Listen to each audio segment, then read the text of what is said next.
बज नाम की एक मेहनती मधुमक्खी रहती थी।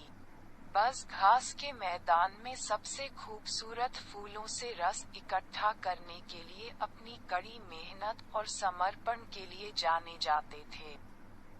वह अक्सर एक फूल से दूसरे फूल की ओर उड़ता, मीठा रस और पराग इकट्ठा करता और छत्ते में वापस ले जाता।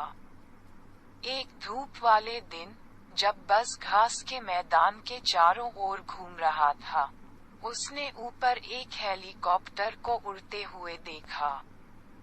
हेलीकॉप्टर शक्तिशाली था। इसके बड़े ब्लेड हवा में छेद कर रहे थे और ऐसा लग रहा था कि यह आसानी से आकाश में उड़ रहा है। बज हेलीकॉप्टर की गति और कम समय में बड़ी दूरी तय करने की क्षमता से थोड़ी ईर्ष्या महसूस करने से खुद को नहीं रोक सका। थोड़ा निराश महसूस करते हुए, बज पास के एक फूल पर उतरा और अपनी क्षमताओं के बारे में सोचने लगा। उन्होंने महसूस किया कि हेलीकॉप्टर के विपरीत, वह उतने तेज या शक्तिशाली नहीं हो सकते। लेकिन उनकी अपनी अनूठी ताकतें थीं। वह फुर्तीला था, फूलों की नाजुक पंखुड़ियों के बीच सटीकता से काम करने में सक्षम था।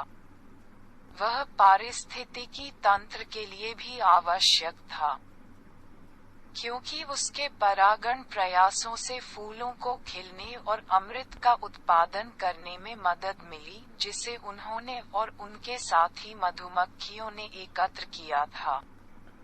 जैसे ही बज ने इन विचारों पर विचार किया, उसे घास के मैदान में निभाई गई महत्वपूर्ण भूमिका याद आ गई। उन्होंने महसूस किया कि जबकि हेलीकॉप्टर अपने तरीके से प्रभावशाली था, वह अपने आप में उतना ही महत्वपूर्ण था।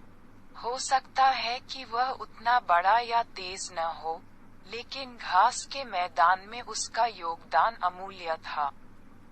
उद्देश्य की एक नई भावना के साथ, बज एक बार फिर आसमान पर चढ़ गया। अपनी क्षमताओं के लिए एक नई सराहना के साथ फूल से फूल तक गुलजार हो गया। वह समझते थे कि प्रत्येक प्राणी, चाहे वह बड़ा हो या छोटा, की अपनी अनूठी ताकतें और योगदान होते हैं।